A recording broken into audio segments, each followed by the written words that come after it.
Eu estou com 67 anos e não me lembro de viver uma crise tão medonha na nação brasileira como a que estamos vivendo hoje.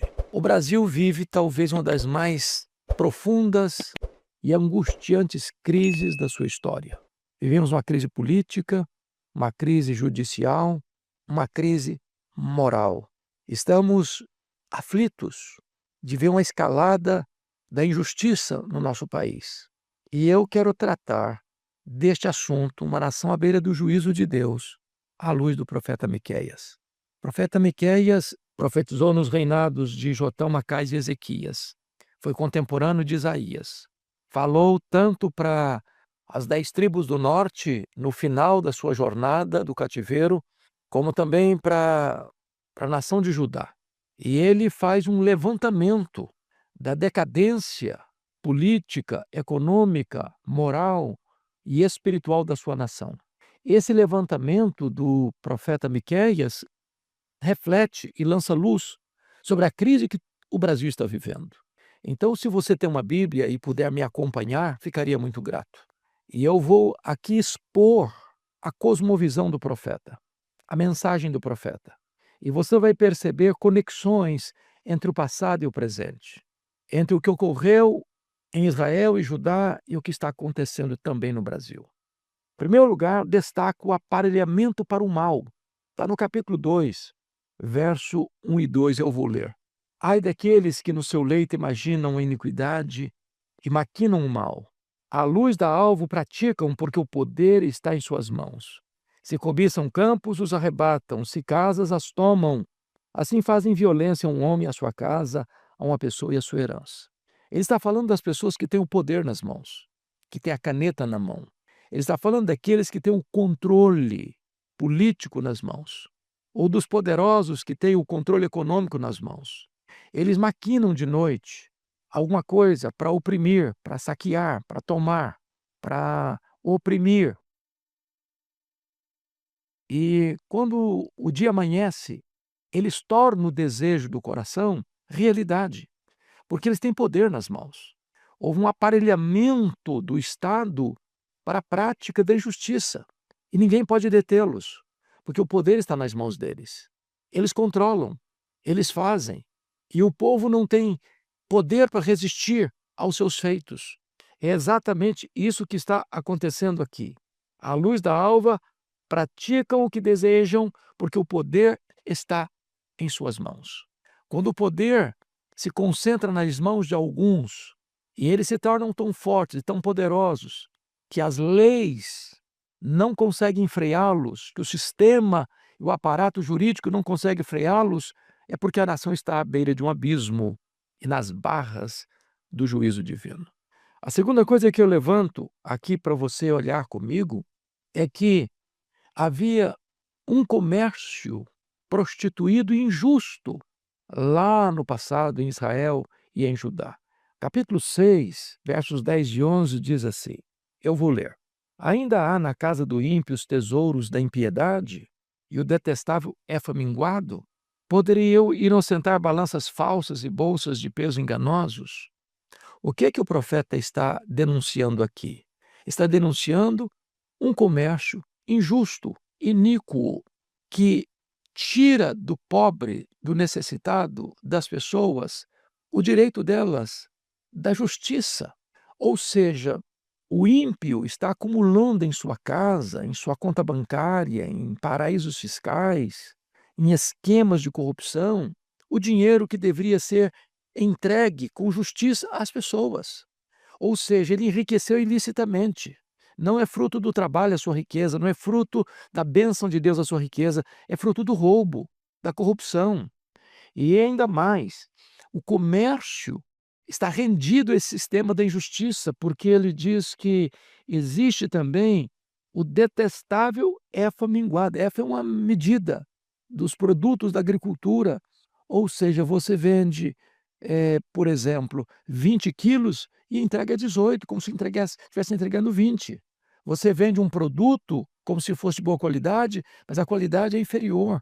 Ele diz, poderia eu inocentar balanças falsas, bolsas de pesos enganosos? Ou seja, A prática comercial estava marcada pela injustiça, pela desonestidade, pela falta de probidade, de integridade. E numa sociedade onde o roubo está às claras, onde o roubo está presente lá na balança do supermercado, lá no comércio, da medida dos cereais, lá no setor econômico, é porque esta nação já perdeu por completo o senso de justiça, de integridade, e se rendeu à cultura da exploração, do roubo e da corrupção. Terceiro diagnóstico do profeta Miqueias. Ele identifica uma inversão de valores. Olha o capítulo 2, versículo 2 de Miqueias. Capítulo 2, versículo 2. Preste atenção nisso. Capítulo 3, versículo 2, desculpa, 3, 2. Está escrito assim: os que aborreceis o bem e amais o mal, e deles arrancais a pele e a carne de cima de seus ossos. Preste atenção que se aborrece o bem e se ama o mal. Aqui não é apenas tolerância ao erro, não é apenas tolerância àquilo que é injusto, não é apenas tolerância ao roubo, à corrupção. Aqui é inversão de valores. Não é que as pessoas faziam concessão ao mal. Não é que as pessoas não se alegravam com o bem. O texto é claro, eles aborrecem o bem, eles amam o mal. As coisas estão pelo avesso. Estão chamando luz de trevas e trevas de luz, o doce de amargo e o amargo de doce. Eles estão odiando o que deveriam amar e eles estão amando o que deveriam odiar. Chamamos isso de inversão de valores. É a sociedade pelo avesso. E é isso que você está vendo hoje na sociedade contemporânea. Universidades famosas sendo tomadas por ideologias em vez de ensinar. Universidades tomadas de gente que trafica drogas, que se prostitui.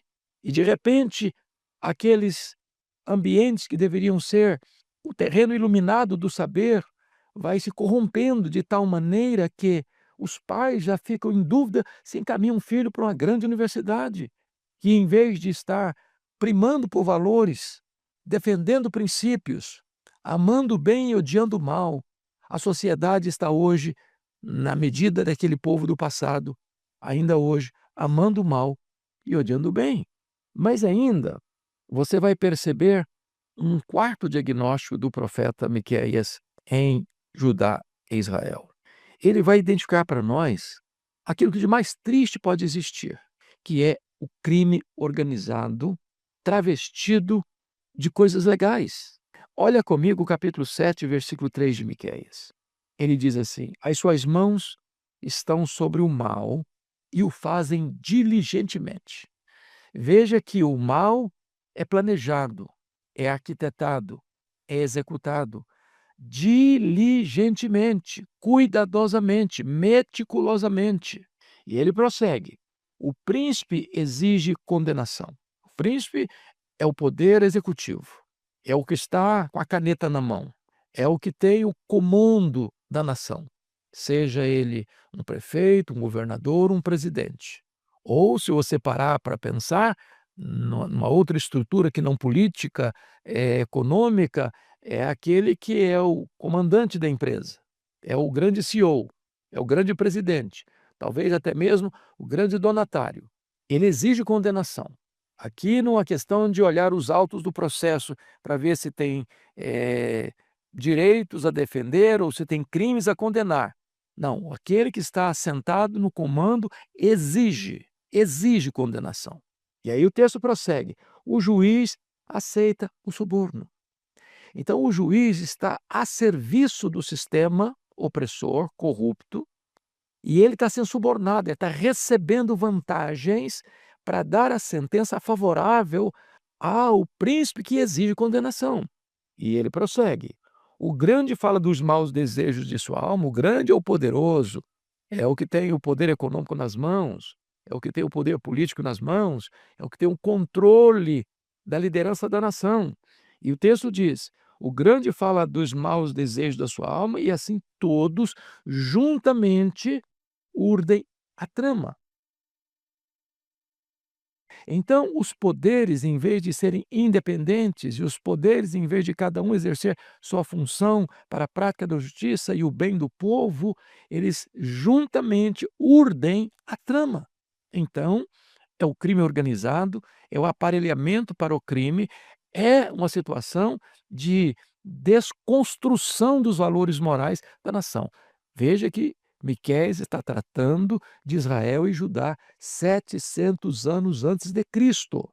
Portanto, há 2.700 anos, Miqueias já diagnosticava essa realidade lá na sua nação. Mas ainda, veja você comigo outro aspecto. Porque quando a situação está assim, você olha para os governantes, você olha para as cortes, você olha para o comércio, você olha para a indústria, você olha para as transações comerciais, você olha para as riquezas de alguns que foram surrupiadas do erário, foram tomadas de assalto, até mesmo dos pobrezinhos aposentados. Você fica a imaginar como resolver isso. Talvez você possa pensar, quem sabe a religião possa ser uma luz de esperança numa situação dessa. Mas como estava a religião lá em Israel e lá em Judá naquele tempo? Vejamos. Capítulo 3, versículo 5 de Miqueias, ele diz assim: Assim diz o Senhor acerca dos profetas, que fazem errar o meu povo e que clamam paz quando têm o que mastigar, mas apregoam guerra santa contra aqueles que nada lhes metem na boca. Quando a religião se corrompe, como o Estado está corrompido, é esvaziar a nação da esperança. Veja que os profetas também estão comprados, como os juízes foram subornados, também os profetas foram. Eles pregam a mensagem de conveniência. A nação está caminhando célere, assodadamente para o colapso, para o juízo. E eles estão dizendo paz, está tudo bem, paz, paz, quando não tem paz. Por quê? Porque eles estão sendo subornados para pregar o que aqueles que têm o poder nas mãos querem que eles preguem. Há uma domesticação da religião, da imprensa, da mídia, para que todo o sistema fale uma só voz, para atender aos interesses dos poderosos. Agora, se for tirado das mãos destes profetas o suborno, aí eles já pregam guerra. Ou seja, eles não têm compromisso com a verdade, eles não têm compromisso com a integridade, eles não têm compromisso com a palavra de Deus, eles têm compromisso com a conveniência. Pregar o que o povo precisa ouvir, não. O que os poderosos querem que eles preguem. A religião está corrompida. Mas ainda, no capítulo 3, versículo 11, está escrito: os seus cabeças dão as sentenças por suborno. Então, quem são os cabeças que dão sentença? Quem dá sentença são os juízes, são as cortes. E não tem nada mais terrível, triste, abominável do que aqueles que são levantados para a prática da justiça darem sentenças por suborno. Ou seja, eles não olham os autos do processo, eles olham a capa do processo. Eles olham quem está por trás, tendo interesse na condenação daquela pessoa. E essas pessoas já estão condenadas previamente, sem mesmo examinar os autos, porque receberam um suborno para dar a sentença. Isso está escrito aqui: os seus cabeças dão as sentenças por suborno.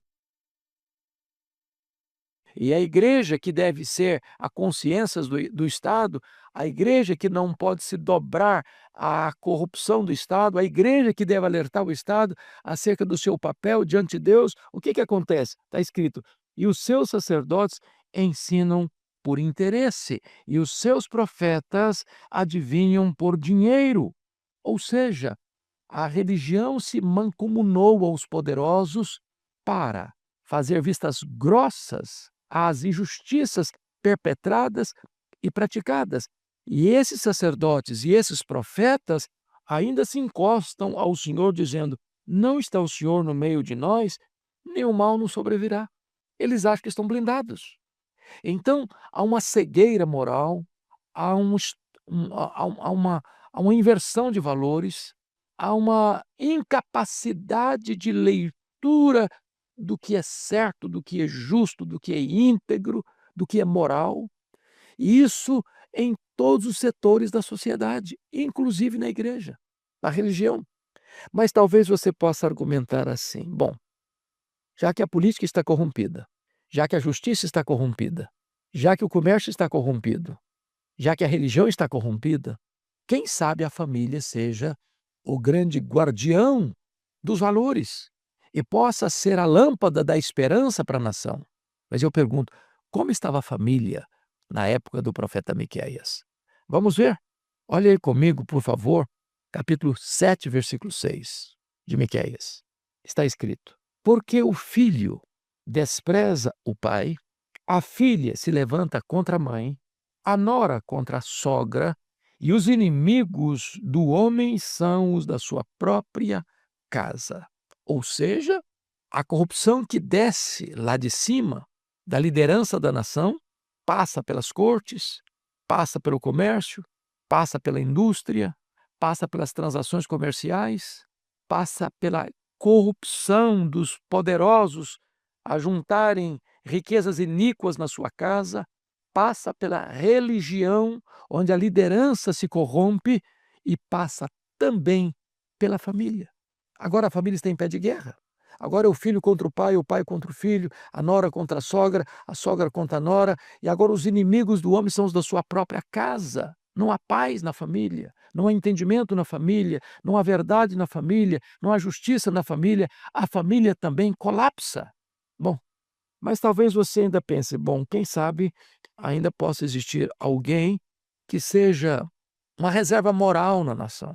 E a situação ficou tão crítica, tão crítica, tão crítica em Israel e Judá, que Miqueias diz assim no capítulo 7, verso 2: pereceu da terra o piedoso, e não há entre os homens um que seja reto. Todos espreitam para derramar sangue, e cada um caça a seu irmão com rede. Talvez uma visão triste, negativa e até pessimista do profeta, ele olha e não consegue enxergar sequer uma pessoa na terra que seja piedosa. Ele chega a dizer: não há entre os homens sequer um que seja reto. Com tristeza, ele diz: pereceu da terra o piedoso, onde não há mais lealdade, onde cada um caça o outro para derramar sangue e tirar proveito. É o colapso da nação. Então, a pergunta é: o que vai acontecer a essa nação que se corrompeu do alto a baixo, do topo da pirâmide à base da pirâmide? O que vai acontecer? Bom, sabe o que vai acontecer? Ele responde no capítulo 6, verso 16. Por isso, disse o Senhor, eu farei de ti uma desolação e dos habitantes da tua cidade um alvo de vaias, e assim trarei sobre vós o opróbrio dos povos. Sabe o que aconteceu? Miqueias está profetizando os dias de Ezequias. E foi no governo de Ezequias em Judá, em Jerusalém, que Israel, as 10 tribos do norte, caíram nas mãos do poderoso Império Assírio, no ano 722 a.C. Depois de 3 anos de cerco à cidade de Samaria, a cidade caiu. O reino do norte foi levado cativo para a Síria, para Nínive. O rei Sargão II trouxe povos estrangeiros para morarem na região onde alguns poucos ficaram. E essa miscigenação racial é que gerou o povo samaritano, que tornou-se inimigo figadal do povo de Israel por mais de 700 anos.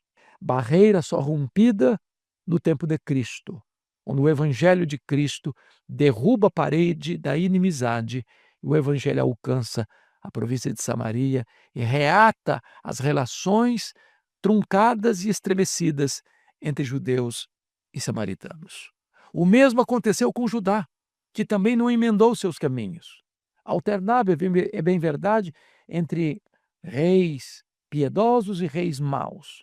Mas depois da morte de Josias, que foi o último rei piedoso de Judá, todos os outros que vieram na esteira foram homens maus, perversos, que não ouviram os profetas de Deus, prenderam, torturaram, e então, em 606, a Babilônia, que havia derrotado o Egito e a Síria, em 605, agora cerca Jerusalém em 3 turnos, e em 586, Jerusalém é tomada pelo exército caldeu. A cidade é arrasada. O templo de Salomão é destruído. E o povo de Judá é levado para o cativeiro na Babilônia, para uma amarga escravidão de 70 anos. É claro que Deus é o reto juiz. E porque a nação não ouviu a voz de Deus, ela teve que enfrentar o juízo de Deus.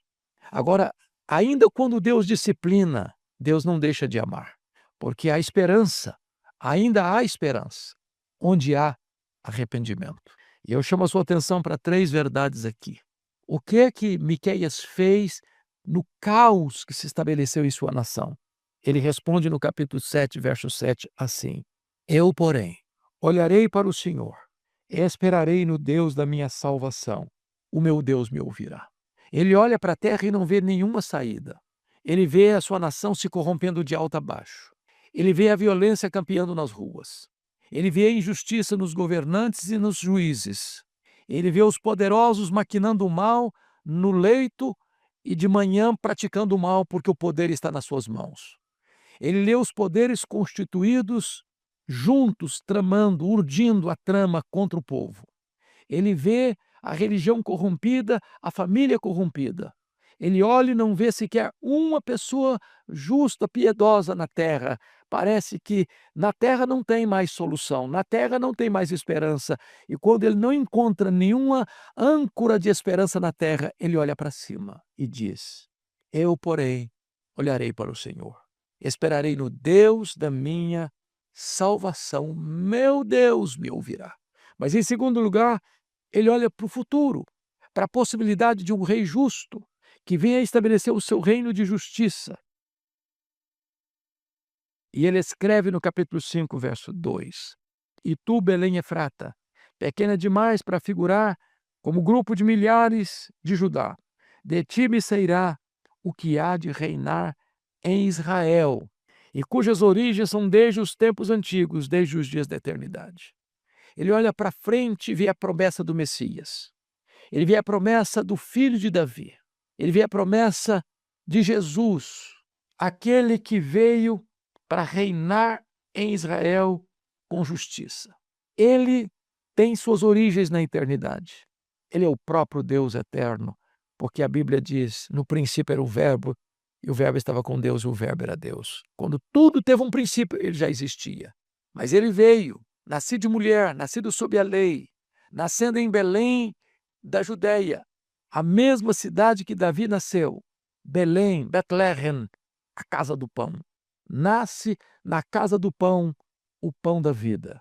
Aquele que veio para exaltar a justiça, aquele que veio para restabelecer a verdade, aquele que veio para denunciar o mal, aquele que veio para resgatar com o seu sangue aqueles que estavam chafurdados no pecado, nas mazelas e na iniquidade, aquele que veio para trazer esperança para o mundo, porque ele é o Salvador do mundo, o Messias.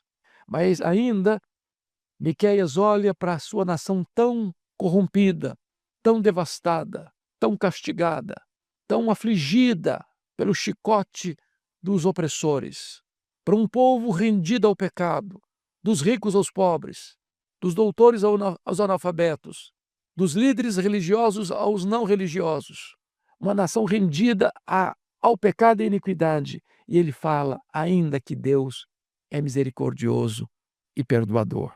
E ele pergunta no capítulo 7, versículos 18 e 19, quem, ó Deus, é semelhante a ti, que perdoas a iniquidade e te esqueces da transgressão do restante da tua herança? O Senhor não retém a sua ira para sempre, porque tem prazer na misericórdia. Tornará a ter compaixão de nós, pisará aos pés as nossas iniquidades e lançará todos os nossos pecados nas profundezas do mar. Israel e Judá foram para o cativeiro, mas Deus continuou amando o seu povo, perdoando o seu povo, restaurando o seu povo. E no tempo da graça, na plenitude dos tempos, desse povo nasceu Jesus, o Messias, o Salvador do mundo. Ele é a nossa esperança. Todo aquele que o conhece e o recebe é feito filho de Deus, membro da família de Deus. Deus então veio para resgatar o perdido. Deus veio então para levantar o caído. Deus veio então para trazer vista aos cegos. Deus veio para trazer salvação àqueles que estavam desesperançados. Este é o nosso Deus. É claro que quando eu leio esse texto, escrito há 2.700 anos, e vejo esse diagnóstico, parece que eu estou lendo Folha de São Paulo, o Globo, o Estadão, ou os periódicos conhecidos aqui no Brasil. Parece que Miqueias está fazendo um diagnóstico da nação brasileira. Nós precisamos alertar a nossa alma para os riscos que uma nação corre quando ela se aparta de Deus, quando ela se afasta dos princípios e valores de Deus. O pecado é o opróbrio das nações. E eu conclamo a nação brasileira a se voltar para Deus, a se arrepender dos seus maus caminhos. Eu conclamo você a se voltar para Deus. Não importa a posição que você ocupa, se no campo político, se no campo econômico, se no campo moral, social, comercial, industrial, ou se você é um profissional liberal, ou se você é uma pessoa aposentada, não importa a sua posição hoje, volte-se para Deus, porque a Bíblia é solene em afirmar: o que o homem semear, isso ele ceifará. Mas também Deus é rico em misericórdia, é rico em perdoar e tem prazer na misericórdia. E qualquer pessoa, em qualquer posição, que se voltar para Deus, encontrará em Deus perdão, graça e redenção. Portanto, que Deus abençoe o Brasil, que Deus abençoe o povo brasileiro, que Deus abençoe a sua família, que Deus abençoe você. Se esta mensagem faz sentido para você, quem sabe você possa mandar para alguém que você conhece, para alguém que você ama, para alguém que, como eu e você, precisamos dessa palavra. Se você ainda não está inscrito nesse canal, inscreva-se e nos ajude a levar a palavra de Deus aos rincões da nossa pátria. Deus abençoe sua vida. A palavra de Deus é clara ao nos alertar sobre os perigos da maldade no poder, do comércio desonesto, da inversão de valores, do crime que se disfarça de lei e da corrupção que se espalha por toda a sociedade, afetando até a religião e a família. Não podemos fechar os olhos para a gravidade do pecado, que traz vergonha para uma nação. Mas, mesmo em meio a um cenário tão difícil, existe esperança no incrível perdão e na misericórdia de Deus. Assim como o profeta Miqueias buscou a Deus, confiou na promessa do Salvador e na compaixão divina, nós também somos chamados ao arrependimento. Devemos nos voltar para Deus, pois só Ele pode trazer a verdadeira salvação e restauração para o Brasil. Sinta-se à vontade para debater respeitosamente sobre este tema na seção de comentários. Não se esqueça de deixar um gostei e se inscrever no canal para receber os próximos vídeos. Um abraço a todos e fiquem com Deus.